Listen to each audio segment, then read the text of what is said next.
ULEZ has had a positive impact on the air quality for Londoners.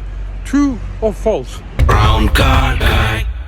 Hi guys, so last week on london.gov.uk website there was news that allegedly proved the benefits of the current ULEZ, which is the ultra low emission zone, and obviously by implication the benefits of its expansion. So I've been looking at the report. The report actually is open here in front of me, and we can see what it says. Let's look at the key bullet points that are at the top of this report. And it says basically that the harmful pollution emissions have reduced by 26% within the expanded ULEZ area compared with what they would have been without the ULEZ coming into force. It also says that the ULEZ has reduced harmful pollution levels in central London by nearly half compared to what they would have been without ULEZ. It goes on that in inner London, now inner London I think it describes as the expanded area that was expanded last year, so up to the north and south circulars. It says that pollution levels are 21% lower than they would have been without ULEZ.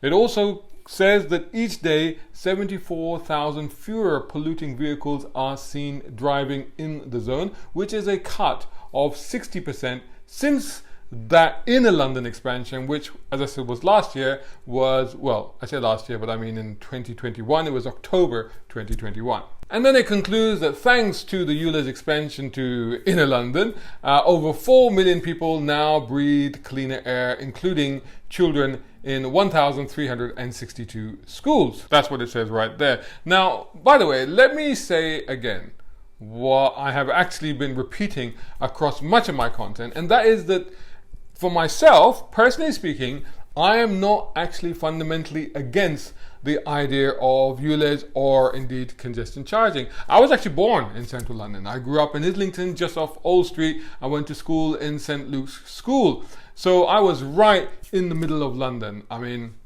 the West End was to my right and the City of London was to my left. So I'm well aware of how congested and polluted London can get. But also I'm very well aware of how well connected it is and how easy it is to get around without a car. That is central London, of course. Now, I moved to Wembley and then to Kingsbury in the 1990s. And I quickly realized that outer London is a completely different story altogether. So let's go through this report, which as you can see, well, I say report, but I say the release that was put onto the website, which is obviously the Mayor of London, London Assembly website on london.gov.uk. And I'll put the links to this and everything else I mentioned, I'll put that below in the description.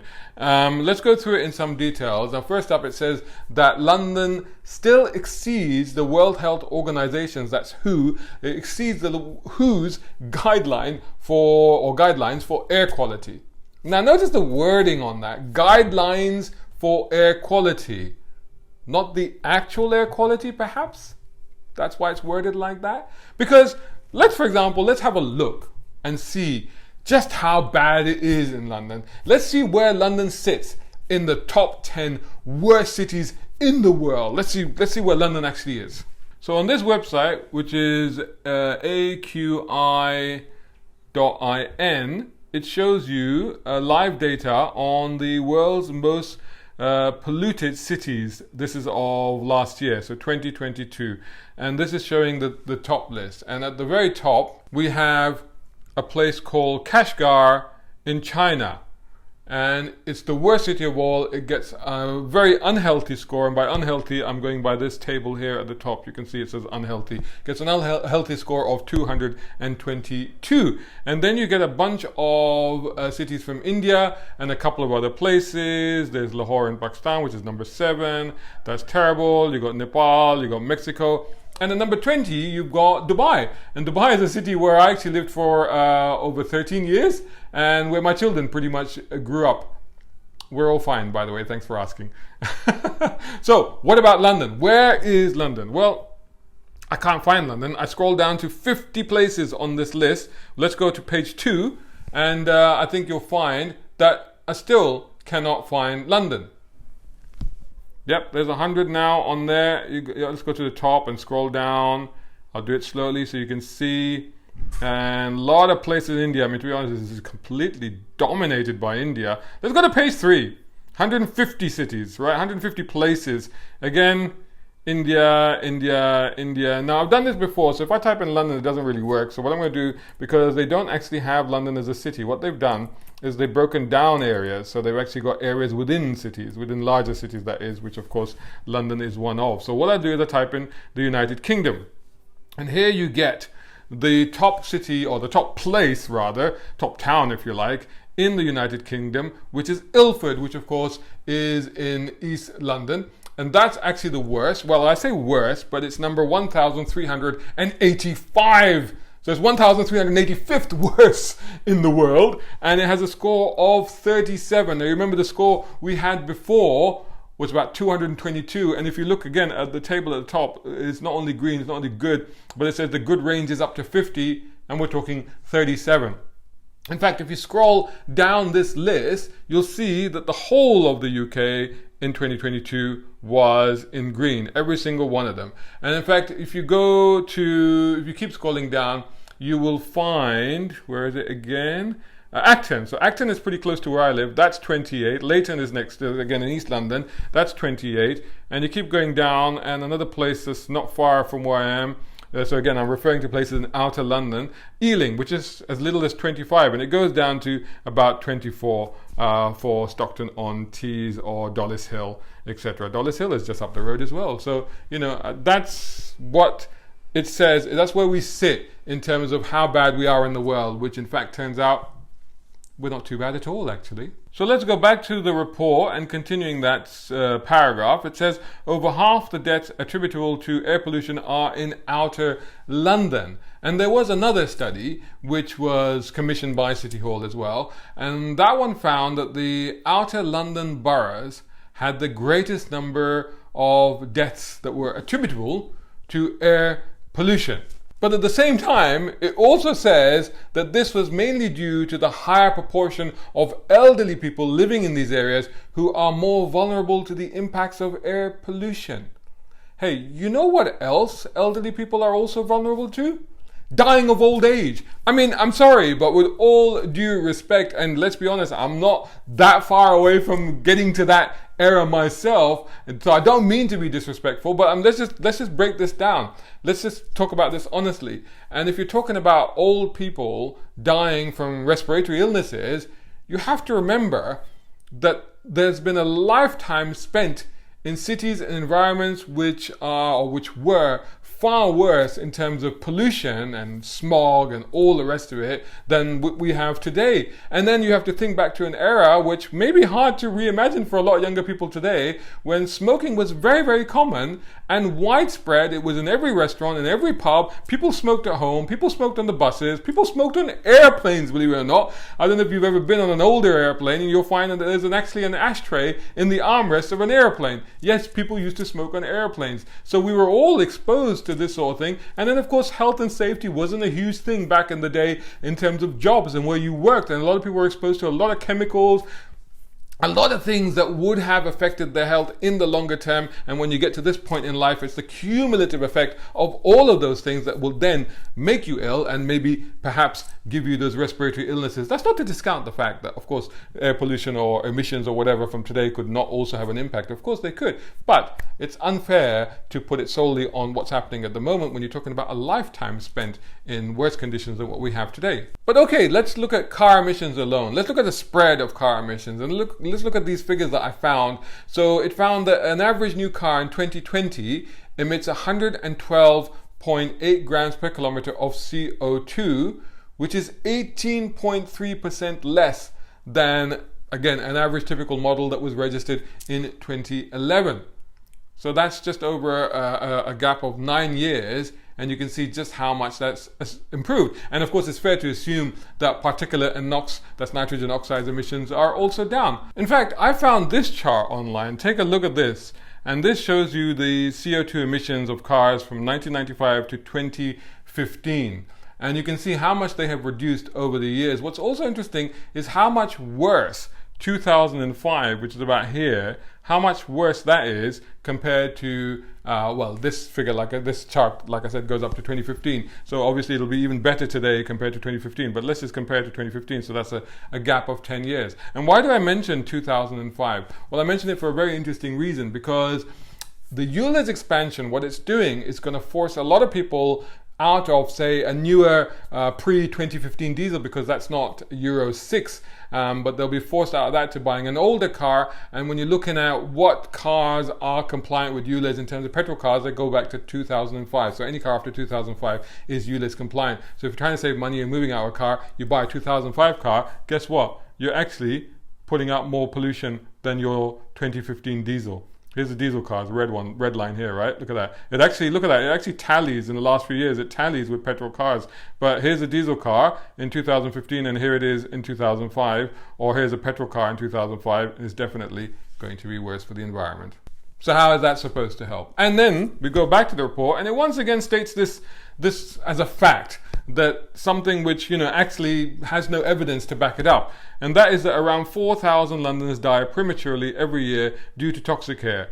Now, again, I've covered this before in other videos, and as I've shown, that there was a Freedom of Information Act request that asked the Office of National Statistics, or the ONS, what deaths are actually recorded due to air pollution, and it said that between 2001 and 2020 there was only one death that was reported according to, or listed as being directly because of air pollution, but even in that case it was not linked directly to automotive, and they don't have that data. There is absolutely no evidence that proves that people are dying from illnesses due to car emissions alone, which is what I'm trying to say. Now, the 4,000 figure itself, again, as I've covered in a previous video, simply appears to be an extrapolated calculation of the total life expectancy increases of a selection of people that have then been added together. So basically you say everybody's life is increasing by 5 months if we improve the air quality. Then you take a selection of people, you add all those 5 months together, and you end up with 4,000 lives. And this is what they've taken from the Imperial College report, that this is 4,000 claim is supposedly blamed or claimed to be taken from. So let's move on. ULEZ was introduced to central London in 2019, around April, I think. In the first 10 months, it reduced NOx by 35% and CO2 by 6%. That's not bad. Doesn't surprise me, really. I mean, I already said that I agree that the core of London has always been dense and highly congested.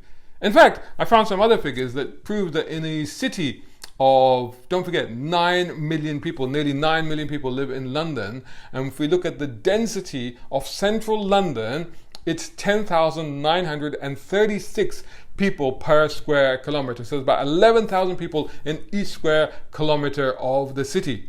When you get to where I am, for example, in West London, it's less than half of that, 4,900 people per square kilometer. And if you go to South London, it's even less, at 4,200. So the density of people in those areas is far, far less. So again, their exposure to the same levels or intensity of air pollution would be reduced compared to people being in central London.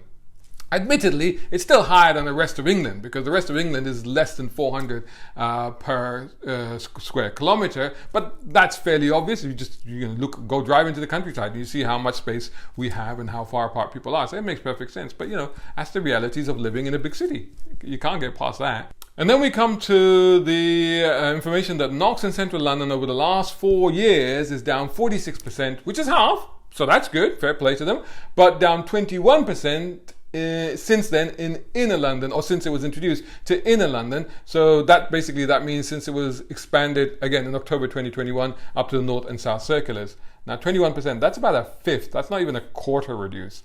It then says that NOx is down 23%, it says that right there, across London since 2019. That's over a 4-year period, of which about a year and a half is a little bit skewed, I would say, because we were pretty much in lockdown for much of that time and nobody went anywhere anyway. So with that in mind, less than 25% improvement, I think, is not that great really, is it?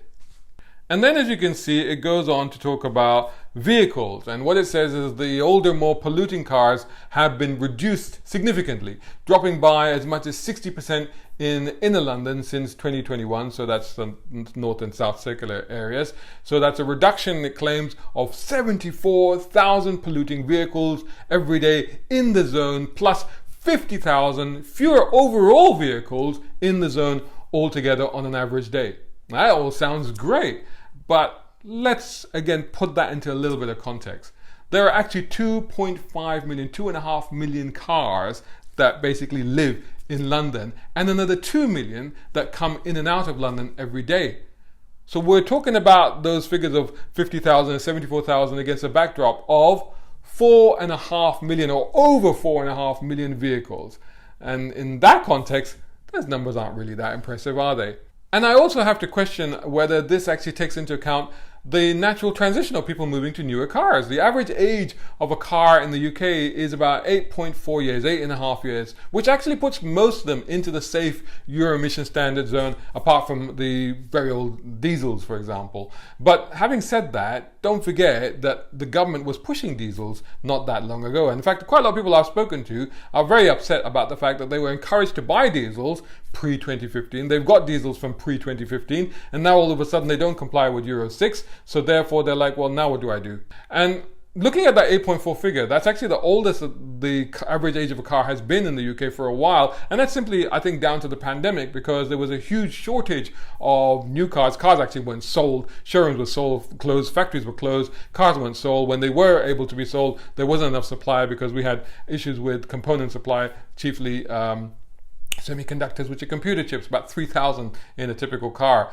And there are waiting lists of up to 18 months on some cars even now. So again, when you've introduced this ULEZ expansion in the space of less than a year, you announced it in November, you're introducing it in August, you haven't even given people enough time to actually get a new car, because if they ordered a brand new one, they'd be on a waiting list. But back to the final triumphant claims of success from this, and there's quotes from the mayor and what have you on this report about how it's improved lives in central and inner London, and how it will continue to do so in outer London. And by the way, I'll put links to all of the stuff I've talked about in the description. But just to pick up on that point, I'm not convinced, because outer London is a different case. As I've said, it's a different scenario. It won't necessarily improve things. The TfLs, I have to keep going back to this, but it is right there, and the links are there, and I'll put that in here as well. The TfL, Transport for London's own report, confirms that the benefits of expanding ULEZ to outer London are moderate to negligible, and in some cases even negative.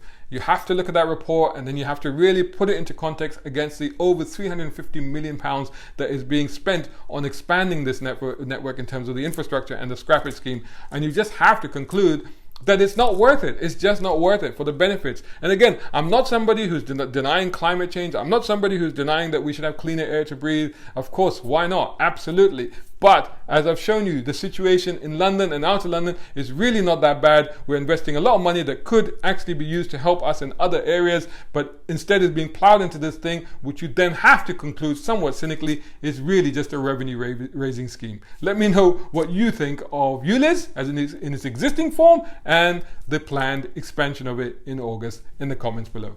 Brown car guy.